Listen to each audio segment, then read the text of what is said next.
जय श्री राम दोस्तों, मैं केशवर पाल आज फिर एक नई वीडियो के साथ आपकी सेवा में हाजिर हुआ हूँ। दोस्तों, आज की वीडियो बड़ी संवेदनशील है। जैसा कि आपने टाइटल ही पढ़ा कि नरक में जाएंगे रामपाल, देवी भागवत से मिला सबूत। तो दोस्तों, आज की वीडियो में हम यही बताएंगे, देवी भागवत में लिखा है जो देवी की निंदा करता है, वेद पुराणों की निंदा करता है और ब्रह्मा विष्णु महेश में भी भेद करता है, वो नरक में जाता है। रामपाल जी का कहना है कि देवी भागवत में बोलती हैं कि मेरी पूजा नहीं करना चाहिए।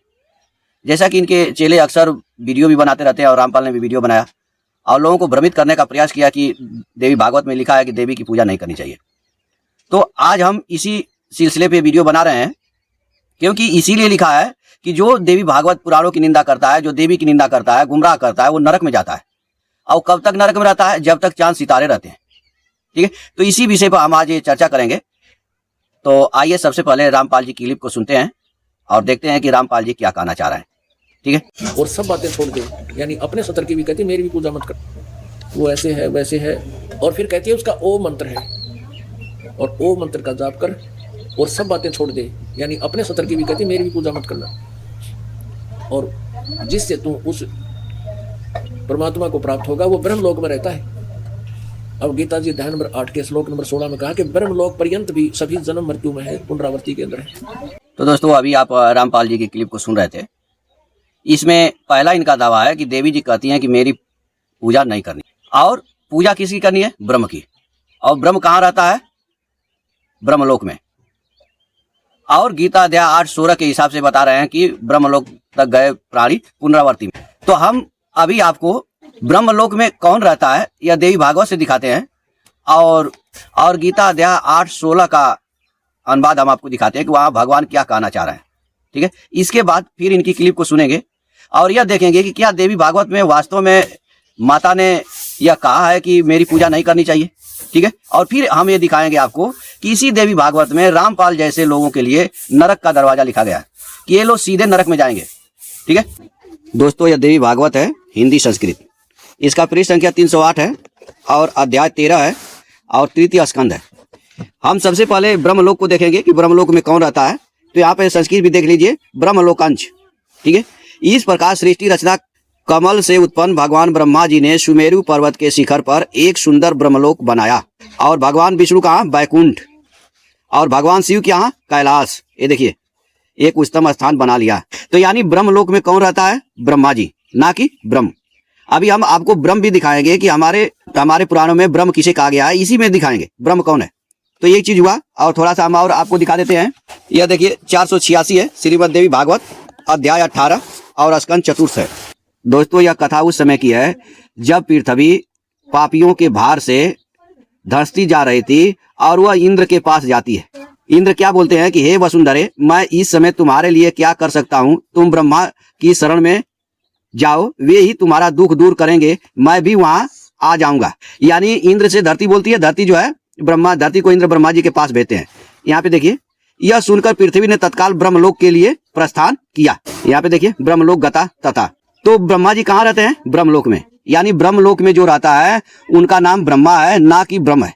ठीक है, आगे हम ब्रह्म के बारे में बताएंगे कि ब्रह्म किसे कहते हैं। अब हम गीता अध्याय 8 के 16 श्लोक को देख लेते हैं, उसमें भगवान क्या कहना चाह रहे हैं और ये रामपाल क्या समझाना चाह रहे हैं। ठीक है दोस्तों, यह श्रीमद् भागवत गीता है, अध्याय 8 है, श्लोक 16 है। इसमें भगवान यहाँ पे दो चीज क्या है, एक तो ब्रह्मलोक जाने तक, एक है प्राप्त होना। यानी एक चीज है जाना और एक चीज है प्राप्त होना। तो हमने अपने कई वीडियो में इसका उदाहरण देते हुए समझाने का प्रयास किया कि जैसे आप जुहू चौपाटी घूमने जाते हैं समुद्र के किनारे, तो यह हो गया जाना। जब तक आपके पॉकेट में पैसा है आप वहां घूमेंगे, फिर वापस आ जाएंगे। लेकिन आप जुहू चौपाटी गए और समुद्र के धाराओं में कूद गए, आपका वहां से अस्तित्व मिट गया, तो फिर आप कभी घर वापस नहीं आओगे। तो यह हो गया समुद्र को प्राप्त होना। तो ब्रह्मलोक में जैसे समुद्र के किनारे घूमने गए, इसको समझिए ब्रह्मलोक, और समुद्र में कूदकर अपना अस्तित्व खत्म कर दिए, इसको समझिए प्राप्त होना। तो जो भगवान में समाहित हो जाता है, अपनी सारी कामनाएं भगवान में समाहित कर देता है, उसका मुक्त हो जाता है, वो प्राप्त होता है, वो फिर वो जीवन उसको नहीं मिलता। लेकिन जो किसी भी तपस्या करके, किसी भी पूजा पाठ करके, किसी भी तरह से किसी भी लोक में जाएगा, तो उसको वापस आना पड़ेगा। भगवान ने यहाँ साफ साफ संदेश दिया। यहाँ भगवान कहते हैं कि हे अर्जुन, ब्रह्मलोक तक सभी लोग पुनरावृत्ति वाले हैं, अर्थात वहां जाने पर पुनः लौटकर संसार में आना पड़ता है। परंतु हे कौन्तेय, मुझे प्राप्त होने पर पुनर्जन्म नहीं होता। तो रामपाल ने इसमें बहुत गप्पे मारने की कोशिश की थी दोस्तों, तो हमने उस पर बहुत विस्तार से वीडियो बनाया है। आप हमारी इस वीडियो को देख सकते हैं। इस श्लोक पे हमने वीडियो बनाया है, कई वीडियो बनाया है। अभी एक इनके चेलों के साथ ज्ञान चर्चा हो रहा था, तो उसमें भी इनके चेलों ने जो हुआ बाई बकने का प्रयास किया था, तो हमने उस पर भी वीडियो बनाया है। हमारी इन वीडियो को देखेंगे, आपको इस श्लोक का पूरा ज्ञान हो जाएगा। ठीक है, अब आगे हम रामपाल जी की बात को सुनते हैं और हम आपको बताएंगे कि ब्रह्म किसे कहते हैं, देवी जी कौन है। ठीक है, 7वां स्कंद 562 पृष्ठ पे, और ये संक्षिप्त देवी भागवत। देवी के द्वारा हिमालय को ज्ञानो उपदेश और ब्रह्म स्वरूप का वर्णन। श्री देवी जी कहने लगी, पर्वतराज अब हम यहाँ से लेंगे। उस ब्रह्म का क्या स्वरूप है यह बतलाया जाता है, जो प्रकाश रूप सबके अत्यंत समीप में सचित हृदय रूप गुहा में सचित होने के कारण गुहाचर नाम से प्रसिद्ध है। महान पद अर्थात परम प्राप्य है। दोस्तों अभी आप रामपाल जी की बात को सुन रहे थे, वो दिखा रहे हैं कुछ और पढ़ रहे हैं कुछ और। वहां पे साफ लिखा हुआ है कि मुझ ब्रह्म स्वरूपणी भगवती का ध्यान करें। ठीक है, भगवती कैसा है, ब्रह्म के स्वरूप है। जो ब्रह्म का स्वरूप है वही भगवती का भी स्वरूप है, कोई अलग से नहीं है। ठीक है, तो सबसे पहले दोस्तों यहाँ पे भ्रम पैदा हो जाता है कि ब्रह्म, रामपाल जी कहते हैं कि ब्रह्म कोई और है, परमात्मा कोई और है, भगवान कोई और है। इनका जो धारणा रहता है कि ब्रह्म यानी काल। तो सबसे पहले हम अपने सदग्रंथों में ये जान लेते हैं कि ब्रह्म किसे कहते हैं। दोस्तों एक कहावत कहा जाता है कि कोई यदि कहे कि तेरा कान कौवा लेकर जा रहा है, तो तुम्हें उसके बातों पे विश्वास नहीं करना चाहिए, अपने कान को देखना चाहिए कि मेरे पास कान है कि नहीं है। तो इसके लिए रामपाल जैसे ये झोला छाप व्यक्ति के लिए हमें इसके पीछे नहीं दौड़ना चाहिए, इसके बातों पे विश्वास नहीं करना चाहिए। हमें सबसे पहले अपने सदग्रंथों को देखना चाहिए कि हमारे सदग्रंथों में ब्रह्म किसे कहा गया है, ब्रह्म कौन है।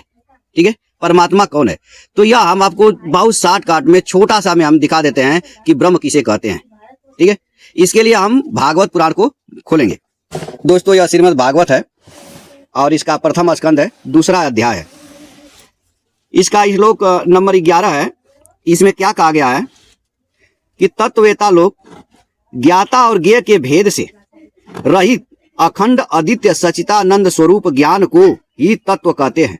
उसी को कोई ब्रह्म, कोई परमात्मा और कोई भगवान के नाम से पुकारते हैं। ठीक है, यानी ज्ञाता और ज्ञेय यानी ज्ञान करने वाला और ज्ञान होने वाला, किसी का ज्ञान होने वाला, उन दोनों से परे है कौन, ब्रह्म सच्चिदानंद घन स्वरूप ज्ञान। उसी को तत्व कहते हैं, उसी को ब्रह्म कहते हैं, उसी को परमात्मा कहते हैं और उसी को भगवान कहते हैं। यानी जो ब्रह्म है उसी को परमात्मा कहा गया है, उसी को भगवान कहा गया है। जहां गीता में भगवान वाच इत्यादि शब्द आते हैं, तो जो भगवान है श्री कृष्ण, उन्हीं को परमात्मा कहा गया है, वही ब्रह्म है। ठीक है, वही परमात्मा है।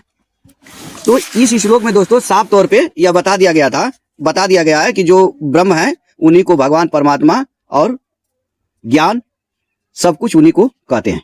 ठीक है, अब दोस्तों हम इसमें आगे बढ़ने से पहले जो है यह देख लेते हैं कि देवी और ब्रह्म में क्या अंतर है। यह देखिए, देवी भागवत हिंदी और संस्कृत वाला दोनों हमारे पास है। हम इसमें जानेंगे कि ब्रह्म और भगवती में क्या अंतर है। ठीक है, ब्रह्म किसे कहते हैं, भगवती किसे कहते हैं, जो हिमालय को ज्ञान उपदेश दे रही हैं। ठीक है, तो यह पृष्ठ नंबर 266 है और अध्याय 6 है, स्कंद 3 है। इसमें दोस्तों ब्रह्मा जी देवी जी से स्तुति करते हुए प्रश्न कर रहे हैं। उन्होंने प्रश्न किया, यहाँ पे देखिए, ध्यान से देखिएगा। ब्रह्मा जी प्रश्न कर रहे हैं, कह रहे हैं कि वेद ब्रह्म को अद्वितीय और एक बताते हैं। ठीक है, यानी वेद यह कहता है दोस्तों कि ब्रह्म एक है, लेकिन रामपाल कहीं देख लेते हैं ब्रह्म, कहीं देख लेते हैं अक्षर ब्रह्म, कहीं देख लेते हैं परम ब्रह्म, कहीं देख लेते हैं पार ब्रह्म। ये अलग अलग ब्रह्म बताने लगते हैं कि ये अलग अलग ब्रह्म है और लोगों को भ्रमित करना चाहते हैं। नहीं, ब्रह्म एक है, अद्वितीय है, उसके जैसा दूसरा कोई नहीं है।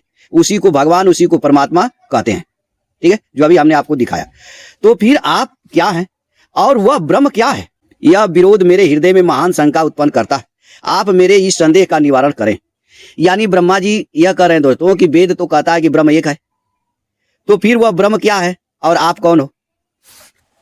इस प्रकार द्वैत अद्वैत के इस विचार में डूबा हुआ मेरा क्षुद्र मन निश्चित रूप से शंका रहित नहीं हो पा रहा है। आप ही स्वयं अपने मुख से मेरी इस शंका का निवारण करने की कृपा करें, क्योंकि अनेक जन्मों के पूर्ण योग से ही आपके चरणों का यह सानिध्य मुझे प्राप्त हुआ है।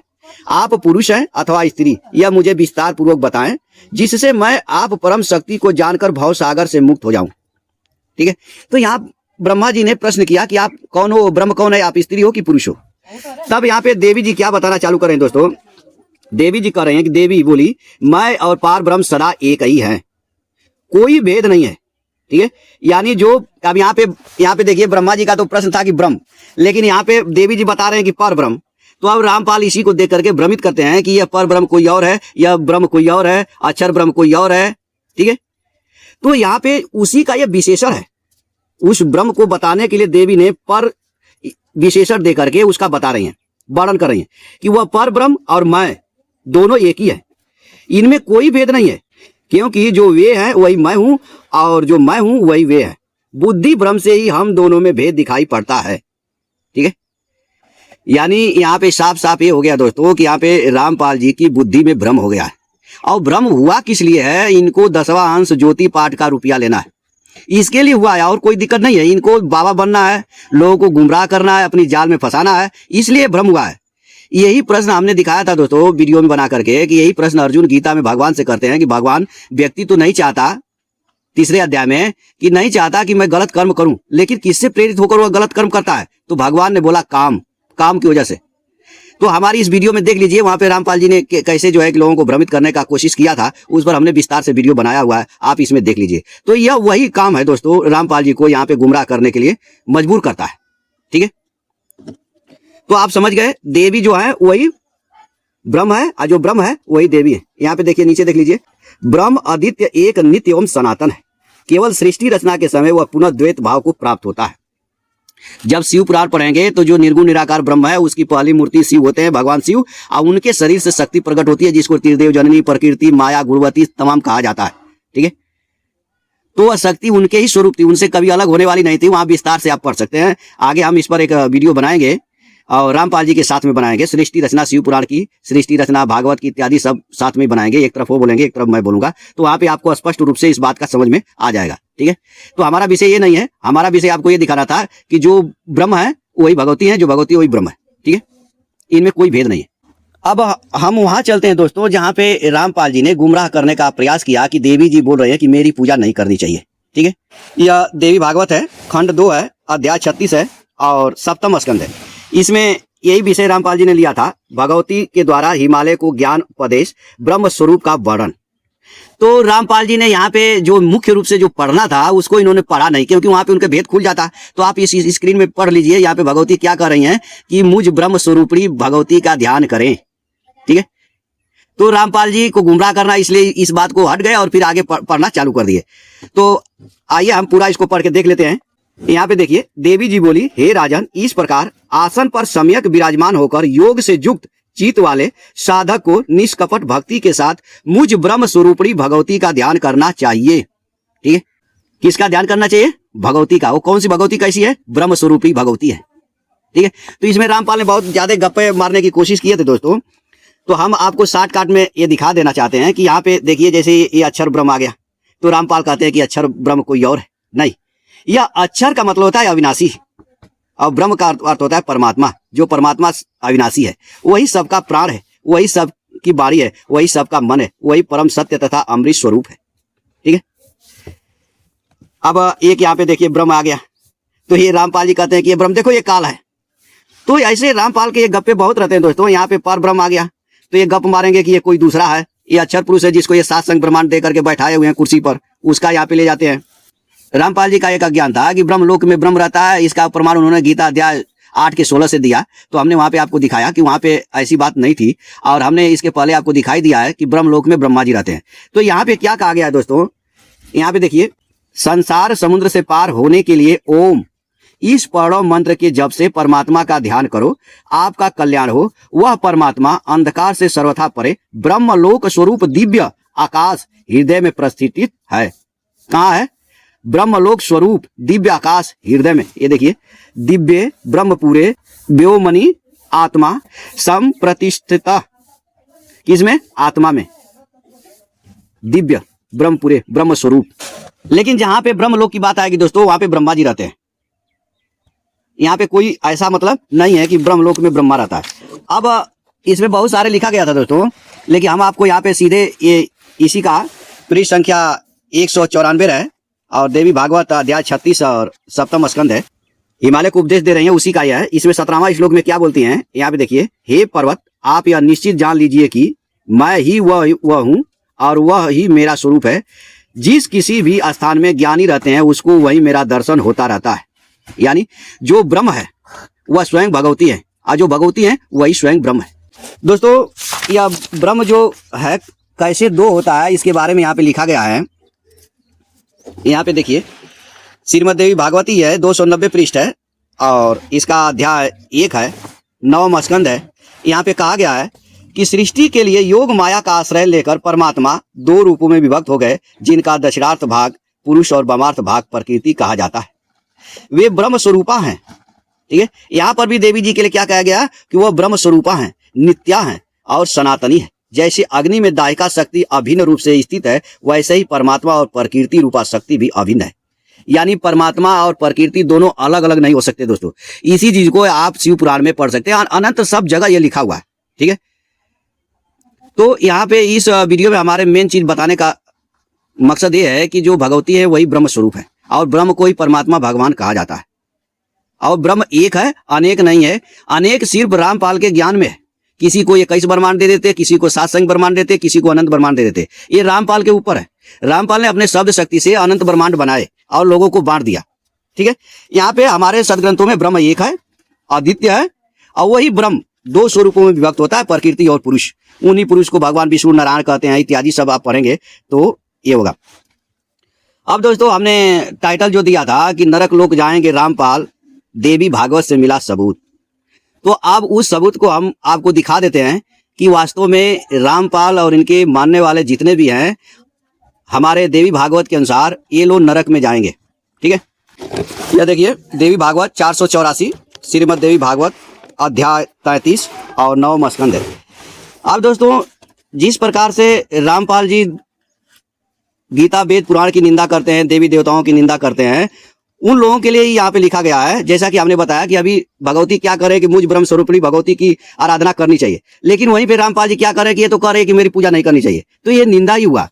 तो इसी के उपलक्ष्य में यहाँ लिखा गया है, जो अधम मनुष्य मूल प्रकृति भगवती जगदम्बा की निंदा करता है, जो वेद शास्त्र तथा पुराणों की निंदा करता है, जो ब्रह्मा विष्णु शिव आदि देवताओं की निंदा में संलग्न रहता है, और जो मनुष्य गौरी सरस्वती आदि देवियों की निंदा में तत्पर रहता है, वे सब उस भयानक नरक कुंड में जाते हैं, जिससे बढ़कर दुखदायी दूसरा कोई कुंड नहीं होता।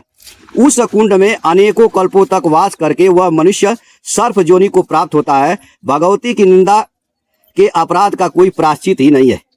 यानी यहाँ पे साफ संदेश दे दिया गया है दोस्तों कि यदि ब्रह्मा विष्णु महेश की निंदा करोगे तब तो थोड़ा ये है कि प्रायश्चित करके वापस आ जाओगे, लेकिन जो भगवती की निंदा करता है उसका तो कोई मतलब प्रायश्चित का नियम ही नहीं है। वो नरक भोग के आएगा ही नहीं, वो जन्मों जन्मों तक नरक में ही रहेगा। ठीक है, एक जगह और हम आपको दिखा देते हैं इसी देवी भागवत से। ये देखिए श्रीमद् देवी भागवत अध्याय 6 तृतीय स्कंद। इसमें भगवती क्या कर रही हैं, यहाँ से देखिए भगवती जी क्या कर रहे हैं कि आप विष्णु यानी भगवान विष्णु से भगवती कर रहे हैं, आप विष्णु ब्रह्मा शिव तथा ये सभी देवता मेरे ही प्रभाव से प्रभुत हुए हैं। किसे प्रभाव से? लेकिन रामपाल जी का ज्ञान क्या रहता है कि ये लोग गर्भ से उत्पन्न हुए, जैसे ही अपने माता के गर्भ से उत्पन्न हुए हैं। ठीक है, तो यहाँ प्रभाव यानी शक्ति से। अतएव निस्संदेह आप लोग सभी प्राणियों के मान एवं पूज्य होंगे। ठीक है, यानी ब्रह्मा विष्णु महेश की पूजा हर प्राणियों को करनी चाहिए, यह देवी भागवत कहती है। और रामपाल जी का ज्ञान क्या रहता है कि इनकी पूजा नहीं करनी चाहिए। जो अज्ञानी मनुष्य इनमें भेदभाव करेंगे वे इस विभेद के कारण नरक में पड़ेंगे, इसमें संदेह नहीं है। जो विष्णु हैं वे ही साक्षात शिव हैं, और जो शिव हैं वे ही स्वयं विष्णु हैं। इन दोनों में भेद रखने वाला मनुष्य नरकगामी होता है। और रामपाल जी का क्या ज्ञान है कि जैसे ये अपनी माता के गर्भ से पैदा हुए और इनका भाई जो है कि इनका भाई पैदा हुआ, उसी की तरह से सोच रहे हैं कि देवी के गर्भ से ये पैदा होते हैं ब्रह्मा विष्णु महेश। लेकिन नहीं, यहाँ पे देवी क्या कर रहे हैं कि जो विष्णु है वही साक्षात शिव है। इनमें जो भेद करता है वो नरक में जाता है। यानी विष्णु को अलग और शिव को अलग जो मानता है वो भेद करता है, वो नरक में जाता है। ब्रह्मा जी के संबंध में भी ऐसा ही जाननी चाहिए, इसमें कोई संदेह नहीं है। ठीक है, यानी जो ब्रह्मा है वही विष्णु है, जो विष्णु है वही ब्रह्मा है, वही शिव है, यानी सब एक ही है। अगर इनमें कोई भेद करता है तो वो सीधे नरक में जाएगा।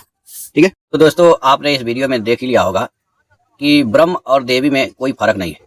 और देवी जी ने अपनी पूजा करने के लिए मना नहीं किया, बल्कि उन्होंने सीधा कहा कि मुझ ब्रह्म स्वरूपी का ध्यान करना चाहिए। ठीक है, जब ब्रह्मा जी ने पूछा कि आप कौन हो, ब्रह्म कौन है, ब्रह्म एक है कि दो है, तो उन्होंने कहा कि ब्रह्म एक है और मैं ब्रह्म के स्वरूप का ही हूं, यानी मेरा स्वरूप ब्रह्म का स्वरूप एक ही है। जब सृष्टि रचना होता है तो दो भागों में विभक्त होता है, जो हमने आपको दिखाया। तो इत्यादि दोस्तों हमने आपको विस्तार से दिखा दिया है। अब निर्णय आपको करना है कि देवी की पूजा करनी चाहिए या नहीं करनी चाहिए। रामपाल क्या कर रहे हैं, सही है या गलत है, ये स्वयं आप विचार करें। ठीक है, आज के लिए इतना ही, फिर मिलेंगे नेक्स्ट वीडियो में। तब तक के लिए जय सीताराम।